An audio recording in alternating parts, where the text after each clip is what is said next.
So in case you've been living under a rock for the past, couple of weeks, you probably would have heard that PlayStation announced probably one of the worst announcements I've seen, for decades and decades. Probably the worst announcements I've seen in general, over being a gamer for over 30 years.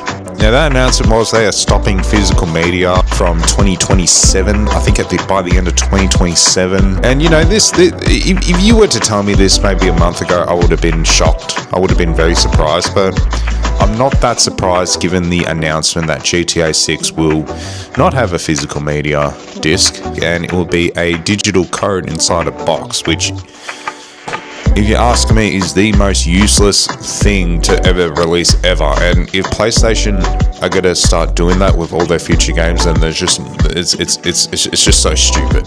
The fact that from now on, from 2027 onwards, they're not releasing any physical discs. It's a huge it's a huge shot below the belt towards physical collectors. Now, I'm not a massive physical collector. As you can see here, I've got some physical games, but these are about it. I kind of sold off a lot of my physical games to make room in the new house, and I'm probably about maybe 70, I'd probably say 60% of a physical media collector. Also, just while I'm on here, I just want to say if I sound different, it's because I'm sick as a dog. I caught some plague while I was holidaying with my family in Queensland. So if I sound shit, I apologise. But if you were to ask me if I'm shocked, I am, but I'm also not that shocked, because let's look back on, I've got a good example for you, Blockbuster. Now, if you're born, if you're like a 12-year-old watching this video, you probably wouldn't know what Blockbuster is. You probably heard of it, but you probably don't know what it is. But I'm going to explain Blockbuster in a nutshell. It's Friday night.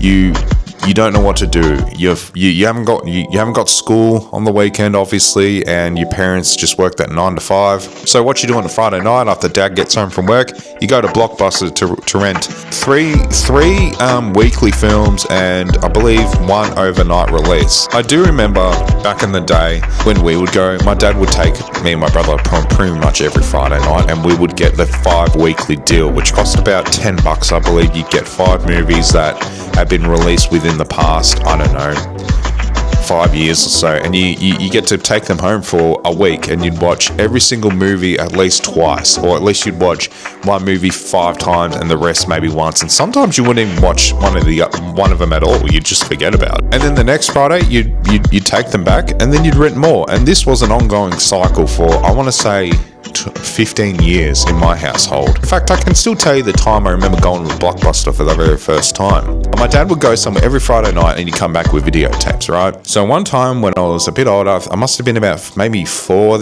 or 5. This was the early to mid 90s, 30 years ago or so.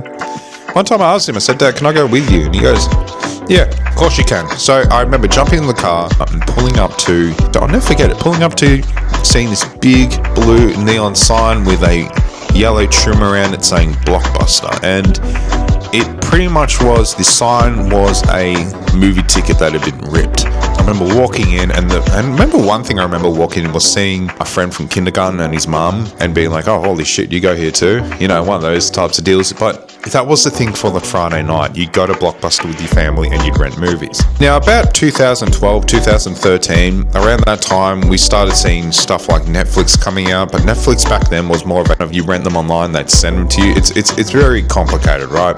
But I remember when it started getting to kind of digitally owned movies, and I remember thinking, this is going to kill the physical, this is going to kill Blockbuster, and it did. So first we saw the independent video rental stores go, just like that. I remember there'd be, if you were a physical media collector back in the day, they were heaven, because they just need to get rid of everything. So you go there and you're buying all these movies for like $1 a piece. And then it hit Blockbuster, which I was surprised, and Blockbuster started closing down all over the freaking place. In fact, there's this really good video I saw on the internet where it kind of showed the rise and fall of Blockbuster, of all the Blockbuster stores popping up on the map and then just pretty much disappearing after a certain amount of time. So then it all went to digital streaming services, Netflix, Stan, Prime, Disney, all these streaming services kind of popped up, and it just made life way more convenient to watch movies. But it also made it spoiled for choice, I like to call it, because here's the thing about Blockbuster, you would rent 5 movies, right? You'd watch them at least twice, like I was saying before. Now we have streaming services where we would turn a movie on. If we don't like it within 10 minutes, we turn off and find another movie to watch. So this is pretty much what's happening to video game collecting. You know, we have stuff like Game Pass where you can kind of pay a subscription and get free games. And yeah, if you don't like it, you would just pretty much uninstall it and find a new game to play. I'm just going to find an example of a video game where I can kind of give you a bit of a story behind it. Okay, let's go with, here's a good example. Okay, here's a good example.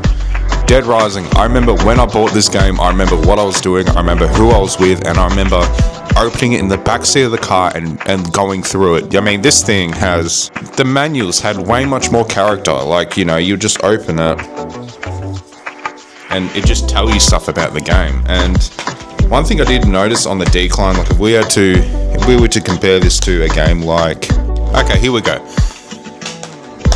The Getaway on PlayStation 2. I've owned this since it came out, alright? You look at the manual. Manuals had so much character. Look at that. Colored photos. These are manuals. Look, an advertisement on the back of another game, right?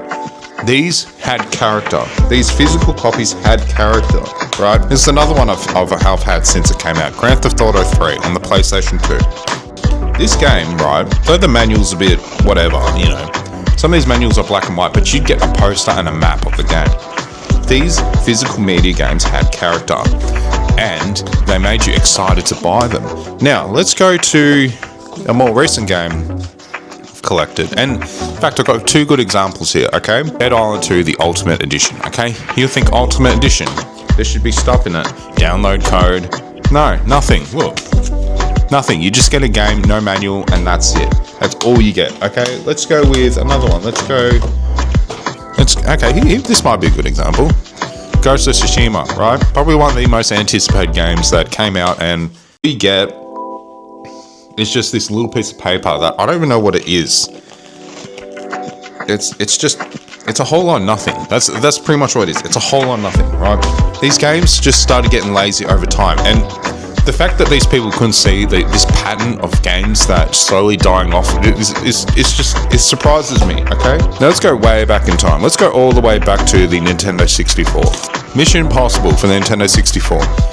You'd get a full box, you'd get manuals, you'd get the game, you'd get everything, right? And it was just good back then, you know? And now games are just, I mean, if you want something remotely with stuff, let's go with the Chance, the limited edition. You get like a book and everything with it. Games just had character. Physical games just had character back in the day, and now they're all kind of just losing it. Let me know what you think in the comments. Do you think this whole physical media pretty much being stopped by Sony is a good idea? Which I doubt a lot of you would think that. Let me know what your thoughts in the comments. Now, just before I go, I have another channel, Dubs Media, where I just film and put stuff on there. It's very kind of, nothing's really on it at the moment, but if you want to kind of see future videos that just stuff I film, just give it a follow. Anyway, before I go, please leave a comment. Any feedback is good feedback, and if you want to see more, please subscribe. Thanks for watching, and I'll see you in the next video.